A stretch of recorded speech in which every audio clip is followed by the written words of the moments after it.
Good morning, buenos dias, buongiorno, здравствуйте, and there's a ton of other languages that I could learn to say that in.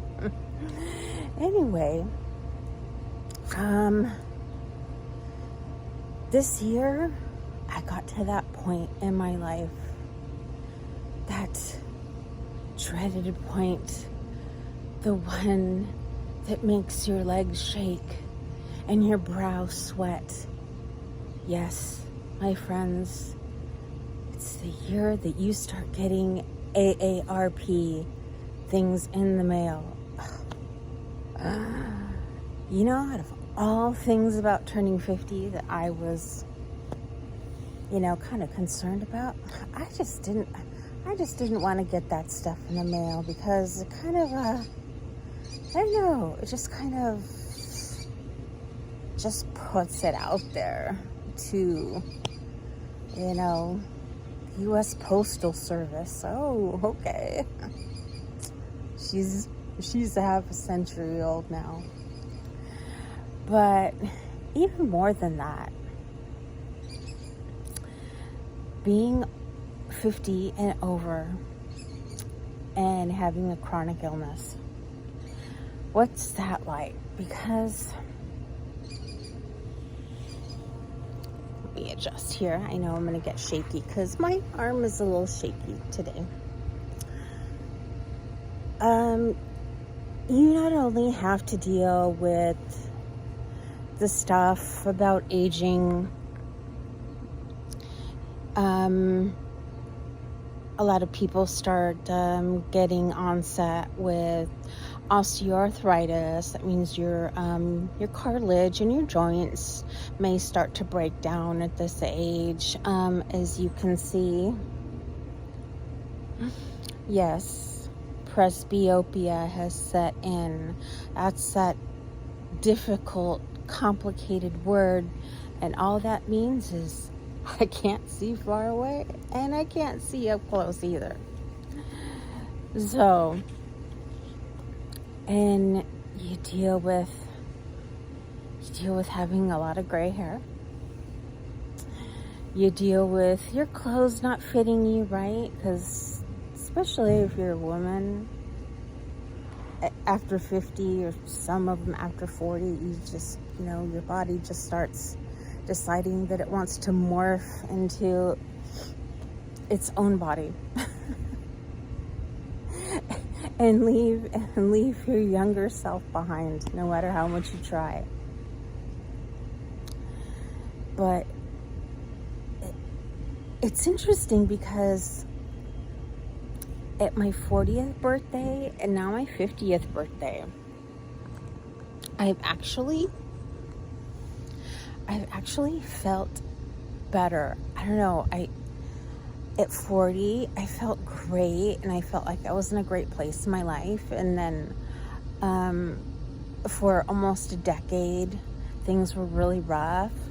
And now 50 is actually, I feel it in my body and all those things, but you really get to know yourself better, and you feel, even though, you've got a different body possibly, you feel more comfortable in your own skin as far as, how you express yourself. And you get to that point where I wouldn't say you don't care about offending people. Yeah, you do have to be sensitive to people sometimes, but you just don't care about the overly PC stuff. It's just, you realize as time moves faster and faster that there's so many other things to be concerned about other than being super PC. I build a bridge and get over it, because there's so many other difficult things that are going on. There's people right now, maybe watching this, or as I'm filming this, that can't get up out of bed, and they need a caregiver 24/7 to help them with everything. So it's about putting things in perspective, and learning to accept your limitations. That's the big one for me, because, and I've heard some people say that in your head, you think that you can do all this stuff.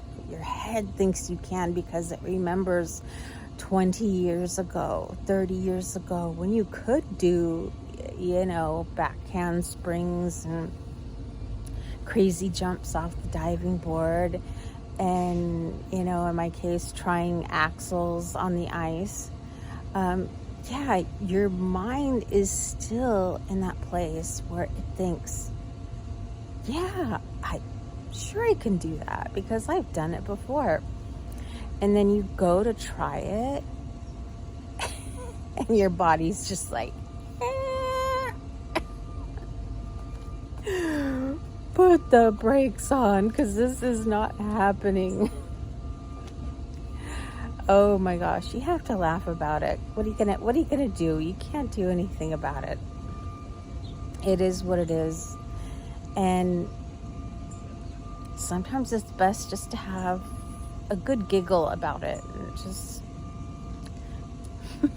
brush it off your shoulder and say, hey, this is part of the living process. This is part of life.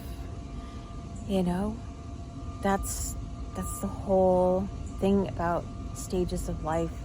You go through all these different areas in your life where you're in different places. You may have your character may have changed. You may not be the same person personality wise, and that often happens. And actually, if your personality is changing for the best, then personality changes are good.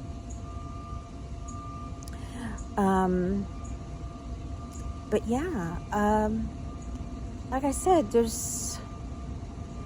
I feel like there's much more or less pressure to be a certain thing, and be a certain someone. If you're not accepting of who I am, then whatever, it's okay. There's how many billion people on the planet now? 8-9 billion people. So there's bound to be somebody who's going to respect me and like me for who I am, no matter that this body is real broken down and continues to get so more and more each day, sometimes each hour, it seems. But just try. I know it's difficult for those people that have onsets with their illnesses at very young ages. I've heard about people having onset with chronic fatigue at about 12 years old. And I just, my heart breaks for those stories like that. And I've had stories that I've heard like that where, starting from a very young age, they didn't get to experience adolescence. They didn't get to experience young adulthood. They didn't get to experience going traveling and just doing all these wonderful things that there are out in life. I feel really blessed that my illness, slammed me head on when I was just about to turn 33. And I'd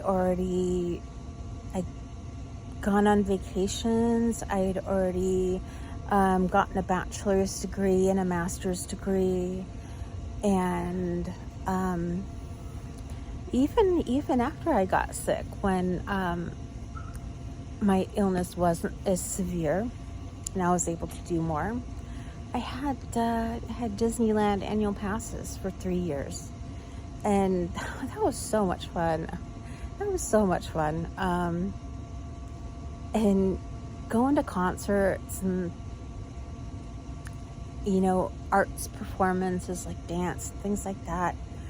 See, I have all that to draw upon when I have really bad days. I just think about all of those amazing memories that I have, and I'll think of things just out of the blue, and it'll bring a smile to my face.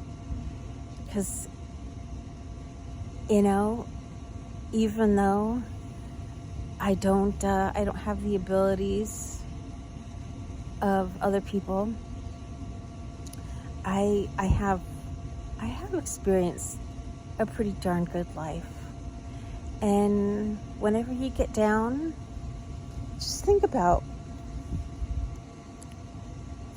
the wonderful little memories in your life that you've experienced, because I know you've experienced them, even just the little things.